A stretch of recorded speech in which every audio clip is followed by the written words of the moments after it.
السلام عليكم ورحمة الله تعالى وبركاته. ألتقي بكم مجددا في قناتكم أم نزيم التعليمية. إذن ضمن سلسلة تعلم قراءة كلمات ونصوص باللغة الفرنسية نواصل بهذا الدرس إن شاء الله. إذن les accents. درس اليوم هو les accents. في اللغة الفرنسية يوجد 3 accents. accent grave ويكون هكذا، ويكون إلا فوق الحركات الثلاث، فوق E و A وفوق U. l'accent aigu وتكون عكسها، لاحظوا كيف تكون هكذا، وتكون إلا فوق E le voyelle E. إذن مثلا هنا vérité يقرأ E عندما تكون هكذا vérité. journée إذن دائما يقرأ E. l'accent circonflexe ويكون هكذا، إذن ويكون فوق كل الحركات إلا Y، يكون فوق A E I O U إلا Y فلا يكون فوقها. وكذلك سوف نتعرف على الحروف التي تنطق A. إذن هناك 6 حروف لما تلتقي تشكل A. يوجد AI ER EZ ET ES EST، كلها عندما تلتقي مع بعضها تشكل حركة A. سوف أعطيكم مثال لكل واحدة. مثلا هنا AI، فAI تقرأ A. مثلا maison بيت maison. ER كذلك تقرأ A. مثلا parler يتكلم. écouter يسمع. EZ كذلك تقرأ A مثل le nez هو الأنف. vous lavez أنتم تغسلون، إذن la terminaison هي EZ وتقرأ A. ET كذلك تقرأ A مثلا bonnet. ET A وهي و مثلا أقول قلم وكراس un stylo et un cahier. إذن و باللغة الفرنسية هي A وتكتب ET. ES كذلك تقرأ A مثلا les أو des وتستعمل في الجمع. إذن مثلا هنا les élèves التلاميذ، إذن EST تقرأ ES تقرأ A. هنا لا تقرأ A لأنها هذه S للجمع. des enfants تلاميذ. des enfants هنا نكرة، هنا معرفة. les élèves هي التلاميذ و des enfants هي أطفال. des هي نكرة و les هي المعرفة. مثلا في اللغة العربية عندما نقول التلاميذ هي les élèves، وعندما نقول أطفال بدون ألف ولام بدون تعريف، إذن في اللغة الفرنسية نضع des أطفال des enfants. EST كذلك تقرأ A مثلا نقول C و il est joli. EST هو l'auxiliaire être أو le verbe être ويقرأ A، سبق وأن رأيناه لمرات عديدة. إذن هذه كلها 6 تقرأ A. ننتقل إلى شيء آخر. إذن هذه الحروف التي أمامكم تقرأ A. مثلا هذه تقرأ A. AI مرات تقرأ A ومرات تقرأ A، بصفة عامة تقرأ A عندما تكون في بداية الكلمة. و EI كذلك تقرأ A. نلاحظ هنا أمثلة élève élève. La tête la tête. Un rêve un rêve يعني حلم، ولا tête هو الرأس. أي لاحظوا هنا جام جام، لا نقول جيم، نقول جام أحب. une semaine ما une semaine هي أسبوع. EI كذلك يقرأ لاحظوا هنا une peigne peigne هو المشط. la baleine la baleine هي الدولفين. la neige la neige يعني الثلج. ننتقل إلى التطبيق والقراءة، قراءة كل ما رأيناه في هذه الصفحة. نحاول أن نقرأ هذا الحوار. ديالوج، حوار هو ديالوج باللغة الفرنسية.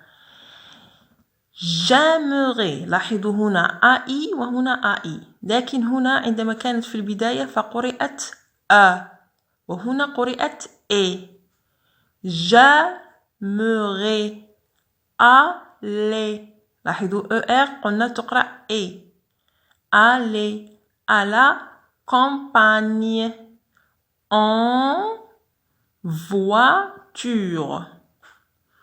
إذن j'aimerais هي أريد أو أريد الذهاب aller à la campagne إلى الريف en voiture عن طريق بالسيارة. moi je préfère، لاحظوا هنا l'accent aigu تقرأ pré، هذه accent grave je préfère voyager، لاحظوا قلنا تقرأ voyager en train. قال وأنا أفضل السفر بالقطار. ننتقل إلى كلمات أخرى إذن للتوضيح أكثر. aimerait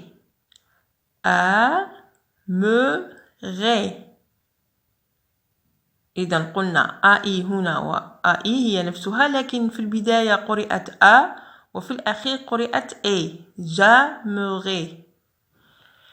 préfère هنا accent aigu وهنا accent grave، إذن هنا تقرأ وهنا préfère هنا وهنا إذن هنا voyager، لاحظوا قلنا تقرأ إذن voyager. لماذا قرأت جي وليس جا؟ لأن جاءت بعدها إذن جي تقرأ ننتقل إلى كلمات أخرى. إذن هنا préparer، لاحظوا هنا قلنا accent aigu تقرأ و EZ كذلك تقرأ إذن préparer إذن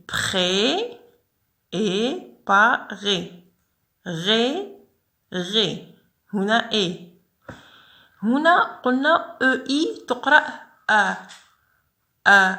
هنا 13 يعني 13. préparer يعني حضر.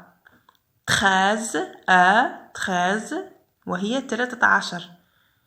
13 bouquet كي، نقول un bouquet de fleurs يعني باقة من الورود. ET تقرأ A، إذن بوكي كي بوكي كي A، إذن ET تقرأ A.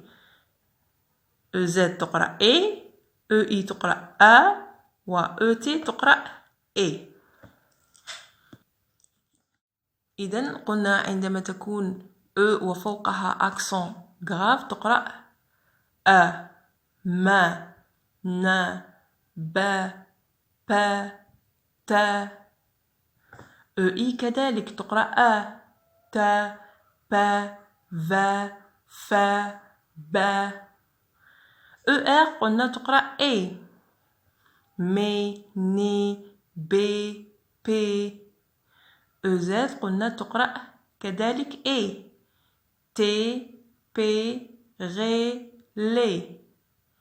ET تقرأ كذلك A، ني، مي، في، في.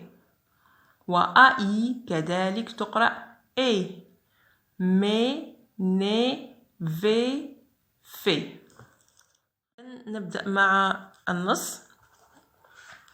Tu as déjà voyagé en train، يعني هل سبق لك، déjà هي سبق لك، هل سبق لك وأن سافرت عن طريق القطار en train. إذن à la gare un coup de sifflet ET قلنا A du chef de quai annonce l'arrivée du train A. إذن à la gare هي في محطة القطار. Un coup de sifflet du chef de quai. إذن un coup de sifflet يعني صافرة من رئيس، يعني رئيس الرصيف. le quai هو رصيف القطار. chef de quai annonce l'arrivée du train. annonce يعني أعلن، يعني الصافرة أعلنت. annonce l'arrivée وصول du train، وصول القطار. les voyageurs se، لاحظوا هنا ES تقرأ A. les voyageurs se précipitent A، précipitent pour monter ER monter dans les wagons. إذن les voyageurs هم المسافرين se précipitent يعني اندفعوا pour لكي monter dans les wagons.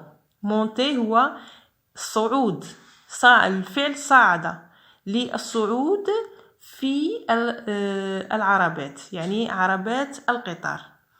إذن les voyageurs se précipitent pour monter dans les wagons هي اندفع المسافرون لركوب العربات. les wagons هي عربات القطار. le train roule sur les rails. القطار يمشي فوق السكة، يعني سكة الحديد. les rails. au cours du trajet، لاحظوا ET قلنا تقرأ A. au cours du trajet يعني أثناء الرحلة. les passagers ER قلنا تقرأ A. les passagers هم الركاب. admire يعني أعجبوا les beaux paysages qui défilent. لاحظوا هنا A Y تقرأ A، عفوا تقرأ E. إذن A مع E تقرأ A. هنا Y يعني سوف نشاهد في الدروس المقبلة إن شاء الله Y كيف تقرأ في كل الحالات. إذن هنا تقرأ P، بما أن A Y تقرأ E إذن تقرأ A. paysage qui défile معناها الركاب أثناء الرحلة الركاب أعجبوا بجمال الطبيعة التي تمر بها qui défile يعني التي يمر بها القطار. Le soir في المساء ils pourront dormir dans les wagons. هم يستطيعون le verbe pouvoir. هم يستطيعون النوم dormir هو النوم dans les wagons لي يستطيعون النوم في العربات لي يعني السرير. إذا العربات les wagons لي هي العربات التي تحتوي على أسرة للنوم. إذا إلى هنا نكون قد أنهينا هذا الدرس. إذا أعجبكم واستفدتم لا تبخلوا علينا باللايك والاشتراك وإن كنتم إذا أستودعكم الله الذي لا تضيع ودائعه، والسلام عليكم ورحمة الله تعالى وبركاته.